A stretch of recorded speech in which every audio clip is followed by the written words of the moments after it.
বাস্তব জীবনের গল্প, রিকশাওয়ালা বাবার স্বপ্ন। ঢাকার এক প্রান্তে থাকে রফিক নামে এক রিকশা চালক। প্রতিদিন ভোর ৫টায় ঘুম থেকে উঠে সে তার পুরনো রিকশাটা বের করে।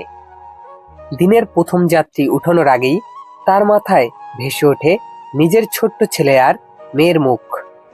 ওদের পড়াশোনার খরচ, স্কুলের ফি, বই কেনা, সবকিছুই তার কাঁধে। রফিক নিজে খুব বেশি পড়াশোনা করতে পারেনি।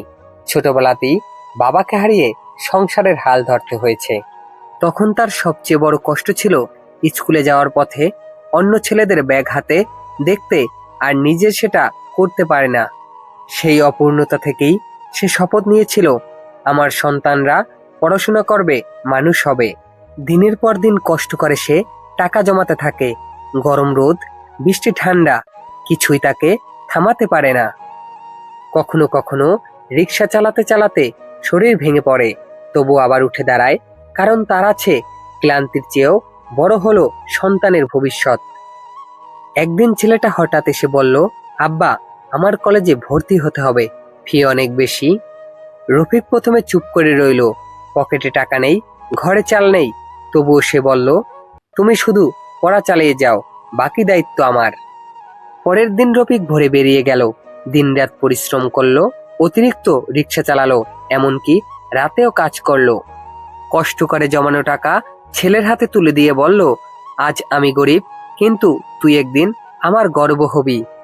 বছরের পর বছর ধরে সেই ছেলেটাই কঠোর পরিশ্রম করে পড়াশোনা করলো।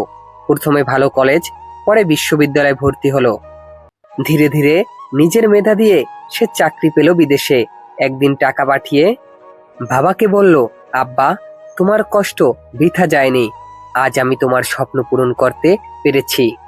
বৃদ্ধ রফিক সেই দিন আকাশের দিকে তাকিয়ে অশ্রু ভেজা চোখে বলল, আল্লাহ, তোমার রহমতে আমার সন্তান আজ মানুষ হয়েছে। শিক্ষণীয় দিক, এই গল্পে আমরা বুঝতে পারি, দরিদ্রতা বা কষ্ট মানুষকে থামিয়ে দিতে পারে না, যদি স্বপ্ন আর ইচ্ছা শক্তি মজবুত হয়। একজন বাবা মা সন্তানের জন্য পৃথিবীর যে কোনো কষ্ট সইতে প্রস্তুত থাকে। শিক্ষা মানুষকে জীবনের নতুন আলো দেয়, আর সেই আলো প্রজন্মের জীবন বদলে দেয়। সবাইকে ধন্যবাদ এত সময় পাশে থাকার জন্য। যদি ভিডিওটি ভালো লাগে, একটি লাইক, একটি কমেন্ট করে ভিডিওটি শেয়ার করে দিবেন।